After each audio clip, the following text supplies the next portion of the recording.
Federica Masolin, l'azzurro per l'estate azzurra di Sky Sport. Assolutamente, visto in tinta per quest'estate meravigliosa che ci aspetta con l'Europeo che vi racconteremo dal 14 giugno al 14 di luglio, non vediamo l'ora. Ecco, quale sarà un po' la copertura di questo Europeo di Sky? Sarete ovunque, tanti studi, tutte le partite in diretta?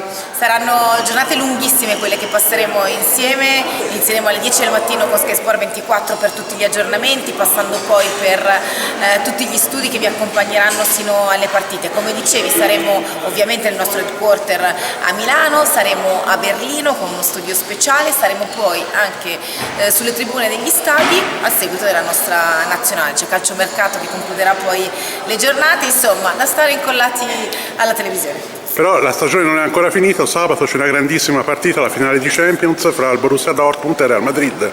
C'è questa partita nella quale siamo tutti coinvolti perché abbiamo passato una stagione intera vivendo partite incredibili, adesso è arrivato l'epilogo con Real Madrid di Carlo Ancelotti che cerca la 15ª contro un Borussia Dortmund che probabilmente nessuno avrebbe pronosticato all'inizio della stagione, quindi sarà ancora più bella perché sembra il gigante contro Golia, ma vedremo perché il calcio ci regala sempre delle storie molto belle da raccontare, che sia la conferma del Real Madrid con la 15ª o che possa il Dortmund insomma sparigliare un po' tutte le carte e andare a vincere. E poi a settembre arriva la nuova Super Champions con le 5 italiane, serate da non dimenticare. Assolutamente, è una Champions League dal formato che stiamo tutti imparando a conoscere, ci darà la possibilità di vivere tantissime partite in più, addirittura 2 giovedì, quindi si aggiungono anche dei giorni della settimana. Noi siamo pronti, abbiamo una squadra incredibile, si è aggiunto anche Zvone Boban, ma altri nomi li sentiremo nel corso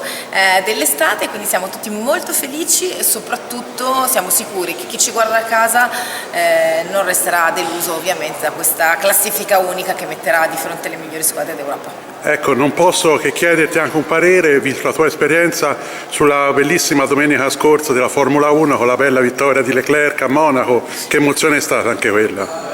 Incredibile, è stata un'emozione pazzesca per me seguirla non dalla pista ma da casa, mi sono goduta a pieno un weekend raccontato super bene da tutta la squadra dei motori e soprattutto un weekend che Charles Leclerc finalmente è riuscito a vivere da re della sua Monte Carlo, concedetemi insomma questo appellativo per lui che non ha mai avuto tanta fortuna a casa sua, è arrivata alla prima vittoria in un circuito dove aveva già fatto delle pole position 2 ma non aveva mai fatto il podio, è arrivato a 10 anni da Jules Bianchi, quindi insomma sembra quasi una narrazione che ritorna e c'è quel pizzico di magia che ha emozionato un po' tutti, le lacrime di Charles nel casco erano un po' anche tutte quelle di noi a casa sul divano. Benissimo, allora ci vediamo dal 14 giugno su Sky, quelli europei. E non solo, sarà un'estate infinita cari, ci vedremo un sacco di volte in questa estate. Grazie mille Federica. Ciao a te, ciao.